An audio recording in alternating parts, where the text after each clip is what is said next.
Hoss, who is the conference director of IASD and the director of the Dream Science Foundation.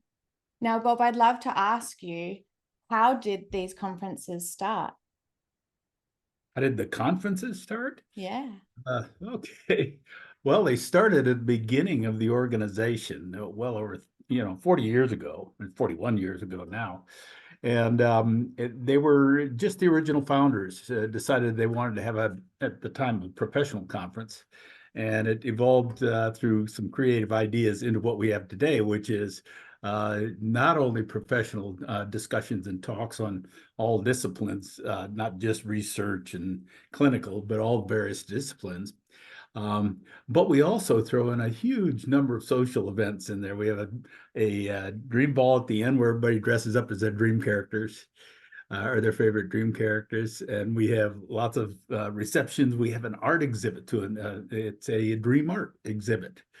And this time we're going to be in Rolduc, so we're going to do a hike along the German-Dutch border and just have a great time with the whole thing. I'm so excited to go. There's all the different facets of dreaming in there and all different ways to express and learn and create and play. And I've never been, but I'm so excited for this year. I'm coming all the way Oh, to the good. Netherlands. Yeah, it's going to be Very great. good. Very good. Great. So, in your upcoming presentation, you delve into 45 years of dreams from a veteran with PTSD. Could you share a particular aspect or finding that you're most excited for the audience to hear about? Yes, this particular vet had put recorded his dreams over 4 periods during this 45 years, from the time he had left combat to his older age, and through that he put the dreams into a database, University of Santa Cruz database for researchers to basically work with. So when I looked at the content analysis, in which I do content analysis on the dream, the content of the dream showed that, for one thing, his nightmares decreased almost linearly over that time, showing some degree of recovery. But it also showed that the dreams themselves tended to be helping him recover. They were doing what's known as emotional problem solving. The dreams tended to bring in new scenarios themselves and help him to test out those scenarios in the dreams. Some call it mastery, where I'll give you an example. In one dream, rather than cowering from all the various mortars and attacks that were happening to him, which were most of his dreams at the beginning of the period, suddenly he stood up and he started fighting and shooting the enemy and basically attacking or defeating the fear that was facing him. And that seemed to be a form of recovery, because from many of these dreams, as he woke up, he was a changed man. He felt that something had definitely changed inside of him. That's so The other fascinating. thing that the other thing over time that I found, which also helped to support a theory by another researcher called Wormer, was as the person recovers from PTSD, the dreams go from playbacks of the trauma themselves to a mixture with daily life events, either past or at the present time, and then eventually become just totally metaphoric as the person goes into later stages of recovery. So the dreams themselves change from the playbacks to more normal dreamlike events as the person recovers. Wow, that's really exciting for people who do have PTSD to see that you can tell how you're changing over time and how the dreams actually help with the healing. Right. Yeah. Well, it was amazing to see the dreams do it themselves. He did go through a couple of periods of basic therapy, trauma therapy, Mm. very short periods. But you could see how that affected the dream. But the dreams themselves continued the learning process, the testing process, testing out different ways of dealing with the situation, to the point where he had some, life-changing dreams that he admitted to, and the exchange occurred right in the dream. Mm. That's so amazing. So you're also running a workshop called Working with the Wisdom Behind Your Dreams. What can Mhm. attendees expect from that? Well, what that's all about is that many people have, including myself, who've studied lucid dreaming, where in the dream you realize you're dreaming.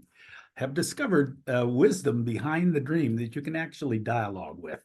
It's almost, some might call it a divine wisdom, or they have various dreams, various theories for it. Jung had a theory called the collective unconscious. But whatever it is, this wisdom is there.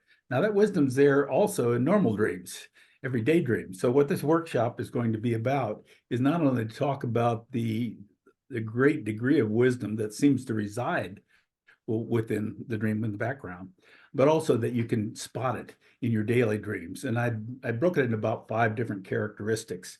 If you look for these 5 different things, you can see where the dream is attempting to show you something to help you learn, just like it did with the vet that we talked about. That's basically what the workshop's going to be about.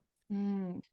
There's a few different things that I'm thinking of when you're talking about this. It's like the intelligence behind the dream and the one that's sort of creating it, but then also facets of being able to pick out guidance from symbols and picking out what it's trying to give to you as a gift as such. Is that what you mean? What it is that the guidance comes in the form of when the dream starts showing you, creatively showing you alternatives. And it could be in the form of pure guidance, some voice in the dream that tells you something. It's usually a metaphor, but still it's a voice that will tell you something. It can be in the form of an example where the dream will take you through a scenario and show you an example of how you can solve your problem.